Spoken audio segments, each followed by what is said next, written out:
ہے۔ تو گناہ کرنے سے انسان میں پریشانی آتی ہے، اور حقیقی ریئل سینس میں سکون اور چین سے انسان کیا ہوتا ہے؟ دور ہو جاتا ہے۔ یاد رکھیے، جس کے تعلق سے اللہ رب العزت فرماتا ہے،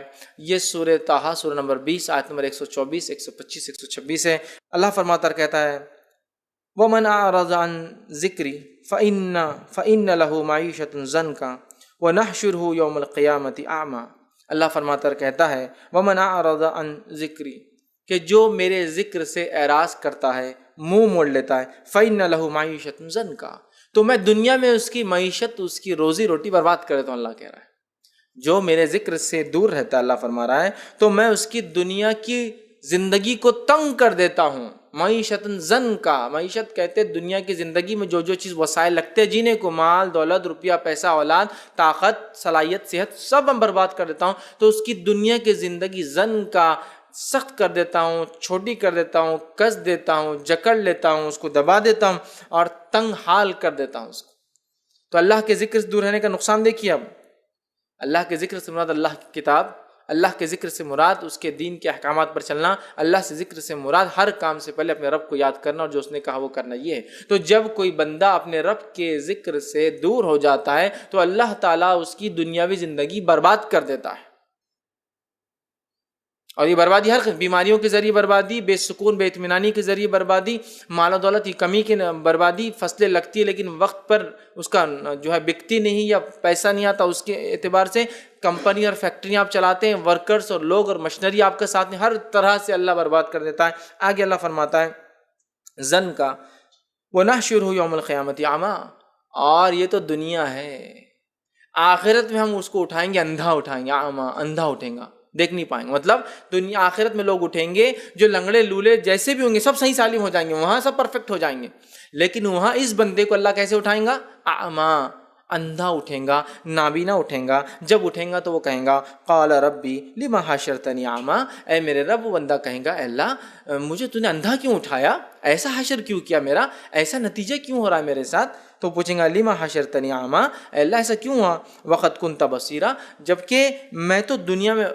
اللہ فرماتا ہے وقد کنت بصیرا، جبکہ میں دنیا میں تو دیکھتا تھا، تو اللہ تو نے مجھے ایسا کیوں اٹھایا؟ تو اللہ تعالیٰ کی طرف سے جواب آئیں گا، سنی کیا جواب آئیں گا، قال كذلك اتتك آیات،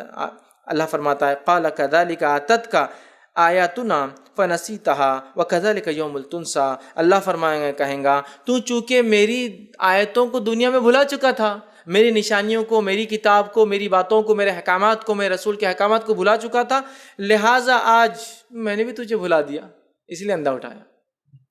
چونکہ تو نے دنیا کے اندر میرے ذکر کو چھوڑ دیا، میری آیتوں کو جھٹلا دیا۔ مطلب آیتوں سے مراد اگر دوسری قوموں سے کوئی ہوں گے تو ان کی کتاب اور ان کے انبیاء کو انہوں نے جھٹلایا، وہ آیتیں تھیں۔ ہمارے لیے قرآن کو جھٹلایا، رسول اکرم صلی اللہ علیہ وسلم کی باتوں کو جھٹلایا، اور قرآن کو جھٹلانا مطلب اس کے احکامات کو جھٹلایا، جو اس نے کہا نہیں کیا، جو حلال کہا اس کو حلال نہیں مانا، جس سے رکنے کا حکم دیا اس کو حرام کا حرام نہیں سمجھا، کرتے رہا، یہ مانا ہے۔ اللہ فرمائیں گا چونکہ تو میری آیتوں کو دنیا میں بھلا چکا تھا، آج میں بھی تجھے بھلا چکا ہوں، تیری کوئی ویلیو میرے پاس نہیں۔ اندازہ لگائیے اللہ رب العزت کے سامنے جو لوگ اندھے اٹھیں گے، یا پوری قیامت میں لوگوں کے سامنے جو لوگ اندھے اٹھیں گے، لوگ سمجھ جائیں گے یہ لوگ وہ ہیں جن کو ان کے رب نے بھلا دیا، چونکہ یہ دنیا میں اپنے رب کو بھلائے ہوئے تھے،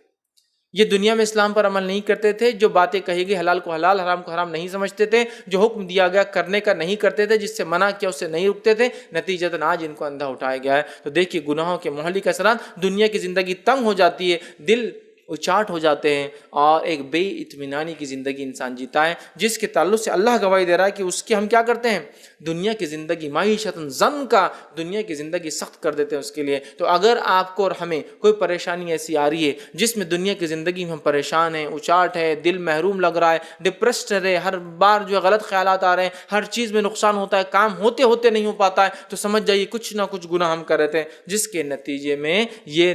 ہمارے ساتھ ہو رہا ہے، اور دنیا کی زندگی میرے اور آپ کے ساتھ تنگ کر دی جا رہی ہے۔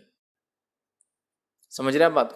ورنہ انبیاءوں کا اور نیک لوگوں کا تو حال یہ تھا، نبی اکرم صلی اللہ علیہ وسلم فرماتے ہیں انبیاؤں کے ساتھ اللہ نے انبیاؤں کو سب سے زیادہ آزمایا، کچھ تو ایسے آزمائے گئے کہ جسموں پہ کیڑے ہو جاتے تھے، کیڑے، اور کچھ ایسے آزمائے گئے کہ ٹاٹ کے علاوہ باندھنے کو کچھ نہیں تھا، ٹاٹ ہوتا نا تھیلے جو ہوتے ہیں، اس کے علاوہ کچھ نہیں تھا، ٹھیک ہے، لیکن اللہ کے رسول وہ اتنے خوش تھے اس حالت میں کہ تم فراوانی میں بھی اتنے خوش نہیں ہوتے ہو، کیوں؟ کہ ان کو ان کے رب نے دلی اطمینان دیا تھا، وہ ایک کیفیت ہے کہ انسان نقصان ہو رہا ہے، ہر طرف نظر آ رہا ہے ظاہر، لیکن دل سے مطمئن ہے. اور یہ ایک کیفیت ہے کہ جیسے ہماری ہے، امن و امان والے علاقے، بہترین ملک، ساری چیزیں، لیکن آج ہم دل طور سے، دو لوگ جمع ہوتے تو کیا بات کرتے ایک دوسرے سے؟ یار بس دل نہیں لگ رہا، مزہ نہیں آ رہا کوئی چیز، ہے نا. سب کچھ دنیا کی نعمتیں کھائے بعد بھی